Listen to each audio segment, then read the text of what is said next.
नमस्कार, आप देख रहे हैं डीडी न्यूज का ये विशेष बुलेटिन। मैं हूं आपके साथ भावना नैयर और मेरे साथ हैं मेरे सहयोगी शरद मुदगल, जो अब तक सांकेतिक भाषा में खबरें प्रस्तुत करेंगे। शुरुआत सुबह की सुर्खियों के साथ। वंदे मातरम के 150 वर्ष पूरे होने पर लोकसभा में आज ऐतिहासिक चर्चा। प्रधानमंत्री नरेंद्र मोदी 12 बजे करेंगे चर्चा की शुरुआत। लगातार 10 घंटे चलेगा विशेष सत्र।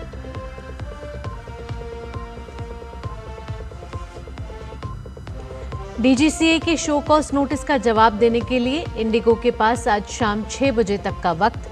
सरकार के एक्शन के बाद एयरलाइन संचालन में सुधार जारी। इंडिगो संकट के बीच भारतीय रेलवे बना मददगार।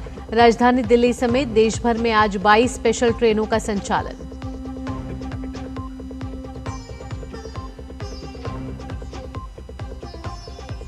पूर्व रेल मंत्री लालू प्रसाद समेत उनके परिवार पर फैसला आज। लैंड फॉर जॉब केस में दिल्ली की राउज एवेन्यू कोर्ट में तय होंगे आरोप।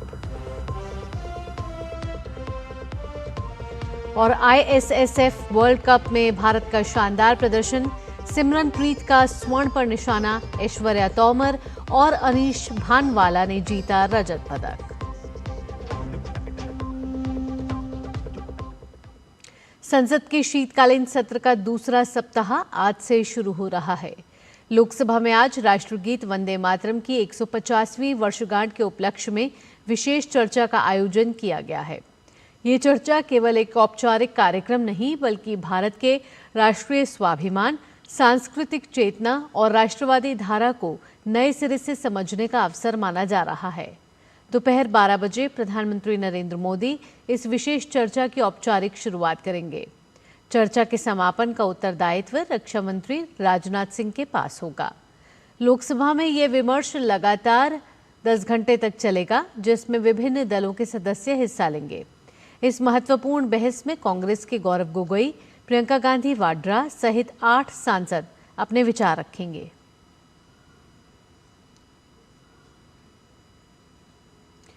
लोकसभा के बाद कल राज्यसभा में भी वंदे मातरम पर विस्तृत चर्चा आयोजित होगी। उच्च सदन में गृह मंत्री अमित शाह बहस की शुरुआत करेंगे। सदन के नेता जेपी नड्डा प्रमुख वक्ताओं में शामिल होंगे, जबकि विपक्ष की ओर से नेता प्रतिपक्ष मल्लिकार्जुन खड़गे मुख्य वक्ता रहेंगे। राज्यसभा में भी ये चर्चा 10 घंटे तक चलेगी। दोनों सदनों में होने वाली ये व्यापक बहस ये रेखांकित करेगी और एक गीत जिसने स्वतंत्रता आंदोलन से लेकर आज तक भारत की एकता और संकल्प को निरंतर प्रेरित किया है। कुल मिलाकर आज का दिन संसद के इतिहास में विशेष रूप से दर्ज होगा, क्योंकि वंदे मातरम के 150 वर्ष पूरे होने पर देश के लगभग हर बड़ी राजनीतिक आवाज आज सदन में गूंजने वाली है। डीजीसीए ने इंडिगो के अकाउंटेबल मैनेजर और सीईओ को कारण बताओ नोटिस का जवाब देने के लिए 24 घंटे का एक्सटेंशन दिया है। इंडिगो को आज शाम 6 बजे तक जवाब दाखिल करने को कहा गया है। इसके बाद किसी भी स्थिति में जवाब देने के लिए कोई एक्सटेंशन नहीं दी जाएगी। दरअसल इंडिगो में बड़े पैमाने पर ऑपरेशनल दिक्कतों और नियमों के उल्लंघन को लेकर 6 दिसंबर को नोटिस जारी किया गया था, जिसमें 24 घंटे के भीतर जवाब देने के निर्देश दिए गए थे। लेकिन कंपनी के दोनों ही अधिकारियों ने जवाब देने के लिए थोड़ा और समय मांगा था। इस अनुरोध की समीक्षा के बाद डीजीसीए ने जवाब देने की समय सीमा को 24 घंटे और बढ़ा दिया। साथ ही ये चेतावनी भी दी है कि अगर बढ़ी हुई समय सीमा के अंदर पूरा और विस्तृत जवाब नहीं दिया गया तो रेगुलेटर उपलब्ध रिकॉर्ड के आधार पर एक तरफा कार्रवाई करेगा। नागरिक उड्डयन मंत्रालय देश भर में फ्लाइट ऑपरेशन को स्थिर और सामान्य करने में जुटा हुआ है। हालांकि हालात पूरी तरह पटरी पर लौटने में अभी वक्त लगेगा। अभी भी एयरपोर्ट पर यात्रियों को घंटों इंतजार करना पड़ रहा है, तो वहीं प्री बुकिंग फ्लाइट्स को लेकर अपडेट ना मिलने से भी यात्री परेशान हैं। मंत्रालय की ओर से पैसेंजर को सभी जरूरी सुविधाएं देने के निर्देश जारी किए गए हैं। उड्डयन मंत्रालय के निर्देशों के अनुसार यात्रियों को रिफंड वापसी की जा रही है। अब तक 610 करोड़ रुपए लौटा दिए गए हैं। साथ ही यात्रियों का सामान भी लौटाया जा रहा है, जिसके कारण एयरपोर्ट पर अब लगेज को लेकर लोगों की भीड़ देखने को मिल रही है। इंडिगो के कारण पैदा हुए फ्लाइट संकट से निपटने के लिए और यात्रियों की परेशानी कम करने के इरादे से भारतीय रेलवे ने भी बड़ा कदम उठाया है। आज रेलवे की ओर से 22 स्पेशल ट्रेनों का संचालन हो रहा है। रेलवे ने अपने सोशल मीडिया प्लेटफॉर्म एक्स पर इन ट्रेनों की सूची जारी की है। इनमें से 8 ट्रेन दिल्ली के विभिन्न स्टेशनों से चलेंगी। जमीन के बदले नौकरी घोटाले में लालू, राबड़ी, तेजस्वी, मीसा भारती, हेमा यादव और तेज प्रताप यादव के खिलाफ आरोप तय करने को लेकर राउज एवेन्यू कोर्ट आज फैसला सुना सकता है। इससे पहले 4 दिसंबर को अदालत ने आज तक के लिए फैसला टाल दिया था। वर्ष 2004 से वर्ष 2009 के बीच लालू प्रसाद यादव के रेल मंत्री रहने के दौरान बिहार के लोगों को मुंबई, जबलपुर, कलकत्ता, जयपुर, हाजीपुर में ग्रुप डी पोस्ट के लिए नौकरी दिए जाने के एवज में नौकरी पाने वाले लोगों ने लालू प्रसाद के परिजनों और परिजनों के स्वामित्व वाली कंपनी के नाम अपनी जमीन ट्रांसफर की थी, जिसे लेकर सीबीआई ने मामला दर्ज किया था। दिल्ली ब्लास्ट के आरोपियों को आज अदालत में पेश किया जाएगा। गिरफ्तार 4 आरोपियों मुजम्मिल, मुफ्ती इरफान, शाहीन सईद और आदिल की एनआईए कोर्ट में पेशी होंगे। आज इन सभी आरोपियों की एनआईए कस्टडी पूरी हो रही है। ये ब्लास्ट फरीदाबाद में आतंकी मॉड्यूल के खुलासे के कुछ घंटे बाद हुआ था, जिसमें डॉक्टर मुजम्मिल और शाहीन समेत 7 लोगों को आतंकी गतिविधियों में शामिल होने के आरोप में गिरफ्तार किया गया था।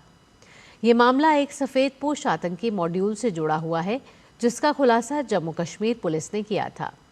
दिल्ली में लाल किले के पास 10 नवंबर को हुए कार ब्लास्ट में कम से कम 12 लोग मारे गए थे, जबकि कई लोग बुरी तरह घायल हुए।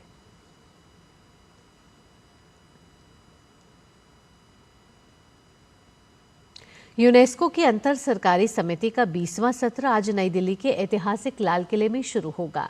इस सत्र की अध्यक्षता यूनेस्को में भारत के राजदूत और स्थायी प्रतिनिधि विशाल वी शर्मा करेंगे। भारत ने इस वर्ष अमूर्त सांस्कृतिक विरासत सूची के लिए प्रकाश, भाईचारे, करुणा और सामूहिक उत्सव के प्रतीक दिवाली को आधिकारिक रूप से नामांकित किया है। 6 दिवसीय ये सत्र सदस्य देशों की ओर से प्रस्तुत नामांकनों की समीक्षा, सूचीबद्ध विरासतों की वर्तमान स्थिति के आकलन और अमूर्त सांस्कृतिक विरासत की सुरक्षा के साथ अंतर्राष्ट्रीय सहायता प्रदान करने पर केंद्रित रहेगा। इसके साथ ही भारत के 2 प्रमुख शहर हैदराबाद और लखनऊ को यूनेस्को ने सिटी ऑफ गैस्ट्रोनॉमी के रूप में मान्यता दी है।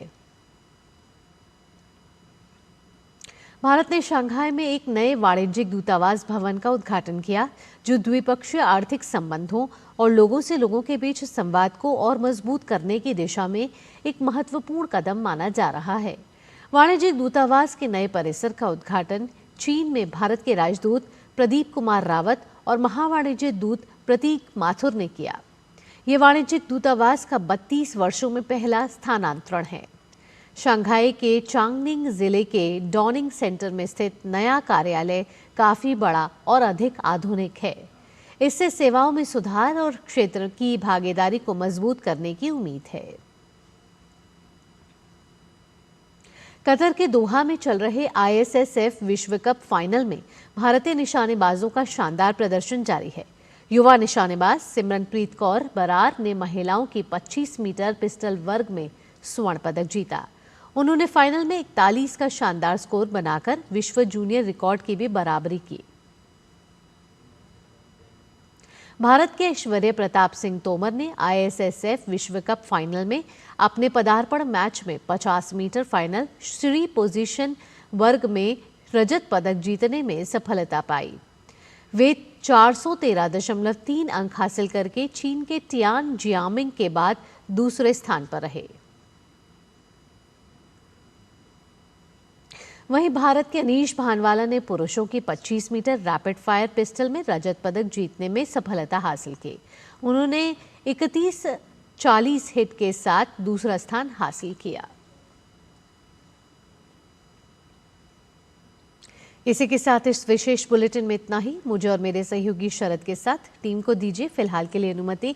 खबरों का सिलसिला यूं ही जारी रहेगा। नमस्कार।